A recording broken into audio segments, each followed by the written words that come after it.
இவ்வளவுதான்.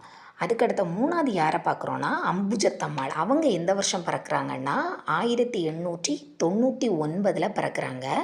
உங்களுக்கு இந்த வருஷம் ஆர்டர் நிறைய இதில் நீங்கள் பார்த்துருப்பீங்க.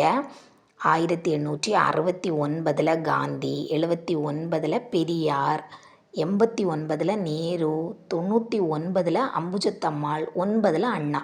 இந்த ஆர்டரில் தான் 1899 ஜனவரி 8ஆம் தேதி யார் பிறக்கிறாருன்னா நம்ம அம்புஜத்தம்மாள் பிறக்கிறாங்க. இவங்களும் நிறைய மொழியெல்லாம் தெரிஞ்சு வச்சுருக்காங்க. ஆங்கிலம், ஹிந்தி, சமஸ்கிருதம்.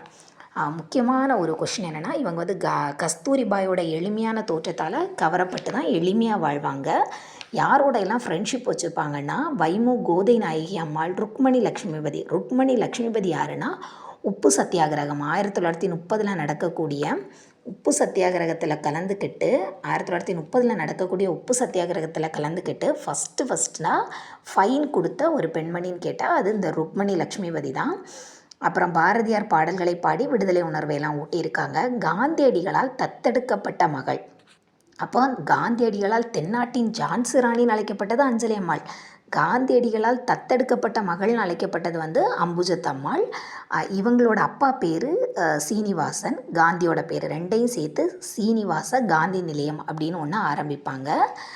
அடுத்த பார்த்தோன்னா இவங்களோட 70 ஆண்டு நினைவாக நான் கண்ட பாரதம் அப்படின்னு சொல்லிட்டு ஒரு நூலை எழுதியிருக்காங்க. நான் கண்ட பாரதம். அப்போது இவங்க வந்து 1899 பிறந்திருக்காங்க. அவங்க அப்போ பிறந்து அந்த கொஞ்ச நாள் போகிறது வரை அவங்க இந்த பாரதம்னா நம்ம இந்தியாவில் என்னெல்லாம் பார்த்தாங்களோ அதை நான் கண்ட பாரதம்னு ஒரு நூலை எழுதியிருக்காங்க. 1964 தாமரை திருவிருது வாங்கியிருக்காங்க. 1964 இது முக்கியமான வருஷம். இந்த வருஷம் நேரு, அப்புறம் வந்து பாரதிதாசன் இவங்க எல்லாம் இறந்துருப்பாங்க. அந்த வருஷம்தான் இவங்களுக்கு வந்து என்ன கொடுத்துருக்காங்கன்னா தாமரை திருவிருது கொடுத்துருக்காங்க. இப்போ நம்ம வந்து தமிழக விடுதலை போராட்டத்தில் பெண்கள்னு யார் யார் முக்கியமாக பார்த்தோன்னா வேலு நாச்சியாரை பார்த்தோம், அஞ்சலை அம்மாள் பார்த்தோம், அம்புஜத்தம்மாள் பார்த்தோம், ருக்மணி லக்ஷ்மிபதி அவங்களையும் சைடாக பார்த்தோம். இவங்க உப்பு சத்தியாகிரகத்தில் கலந்துக்கிட்டு அதுக்காக ஃபைன் ஃபஸ்ட்டாக கட்டியிருப்பாங்க. இவ்வளோ தான் உங்ககிட்ட இந்த புக்கு 8th ஓல்டு புக் இல்லைனாலும் பிரச்சனை இல்லை. இப்போ நான் சொன்ன இவ்வளோ கண்டென்ட்டு தான். நீங்கள் பார்த்து குட்டியாக உங்களுக்கு புரிகிற மாதிரி ஒரு 2-3 லைனில் நோட்ஸ் எடுத்து வச்சு